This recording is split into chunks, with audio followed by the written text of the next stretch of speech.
पोथीधर foundation Madhubani और रमेश्वर लता संस्कृत महाविद्यालय के तत्वाधान में आयोजित मैथिली सिनेमा कला व्यवसाय और भविष्य पर मुख्य व्याख्याता डॉक्टर सत्येंद्र कुमार झा ने क्या कहा, जानिए पूरी खबर हम हैं ना के साथ।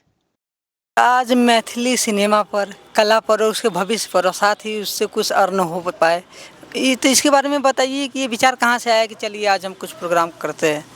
ये पोथीधर फाउंडेशन मधुबनी का जो है, जिसका दिघी पर दरभंगा में कार्यालय है, उन्हीं के द्वारा यह व्याख्यान माला आयोजित किया जा रहा है। ये 1 वर्ष से हो रहा है। प्रत्येक वर्ष प्रत्येक मास एक व्याख्यान माला हो रहा है विभिन्न विषयों पर। जो विषय छात्रों के लिए, जो विषय यहाँ के समाज के लोगों के लिए जो लाभदायक है, उन विषयों पर हो रहा है। तो आज इस 1 वर्ष का अंतिम व्याख्यान था, फिर उसका दूसरा चैप्टर भी आएगा। तो इसका आज अंतिम व्याख्यान था, ये 12वां व्याख्यान था। इस व्याख्यान में मुझे आमंत्रित किया गया था वार्ता के लिए। तो यह विषय था कि मैथिली फिल्म, मैथिली सिनेमा, कला, व्यवसाय और भविष्य।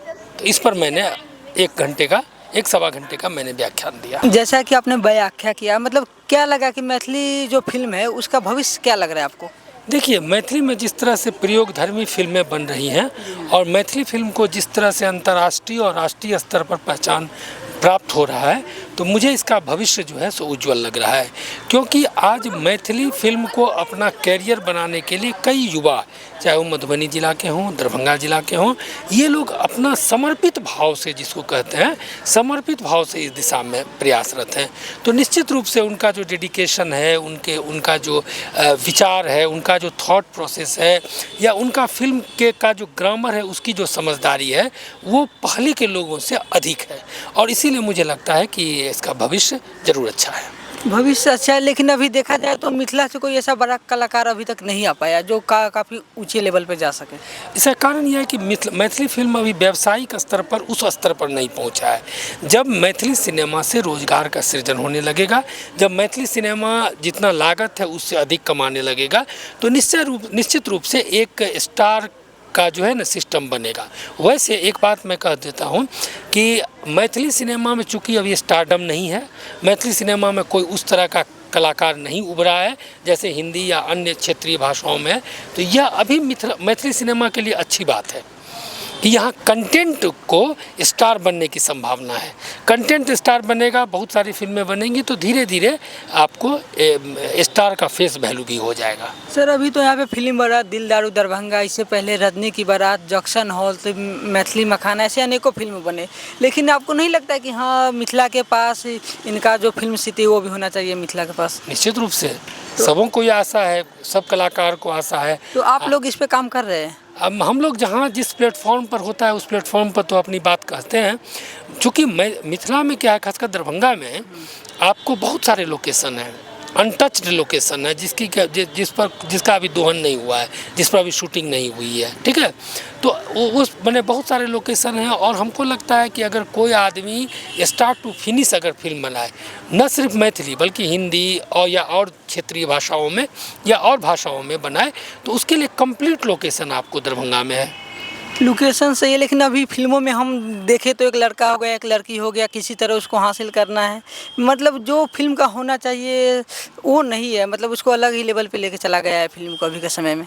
हाँ, निश्चित रूप से वो एक ट्रेडिशनल सोच है, जो एक नायक होगा, एक नायिका, और एक जो है खलनायक होगा, यह होगा, एक कॉमेडियन होगा।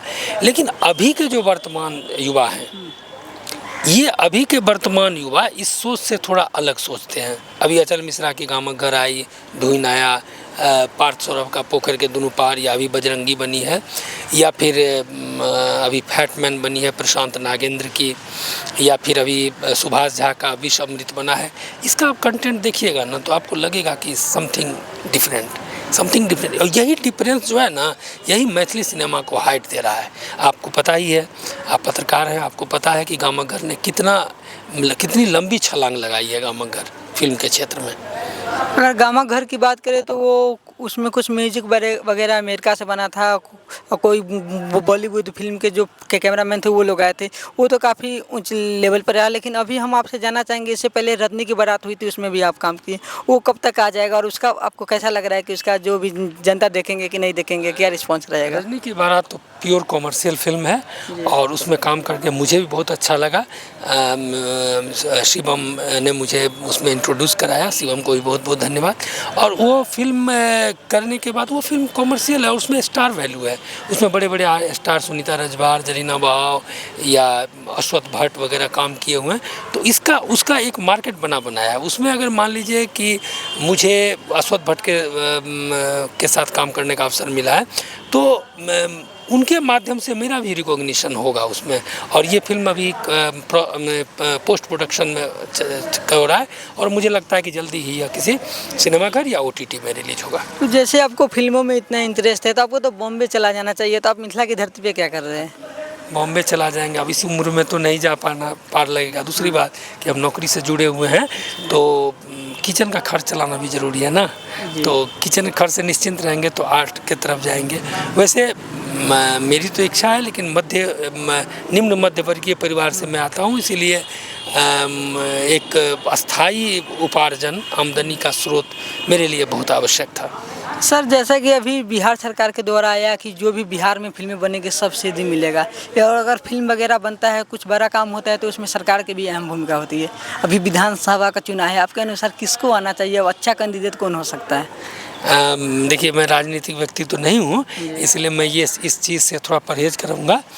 मैं मतदाता हूँ और लेकिन राजनीतिक नहीं हूँ। लेकिन ये जो ज़रूर है कि अभी जो बिहार सरकार ने जिस तरह से फिल्म नीति बनाई है, यह बहुत लॉन्ग अवेटेड था। जानते हैं, आज यूपी में स्थिति ये है कि ये इस तरह की नीति बनी है तो बहुत सारी फिल्मों की शूटिंग होती है और वहाँ एक फिल्म का यूनिट आना कई सारे लोगों को रोजगार का सृजन करता है। तो मुझे लगता है कि अगर इस नीति को कोई आने वाली सरकार इस नीति को नहीं बदले और जो यह नीति बहुत लंबी प्रतीक्षा के बाद हम लोगों को मिला है उसको इसी तरह कंटिन्यू रखा जाए। कोई भी सरकार है, अगर कोई सरकार अगर इस तरह की नीति ये फिल्म नीति बदलती है तो उसका खामियाजा अगले इलेक्शन में भोगना पड़ेगा।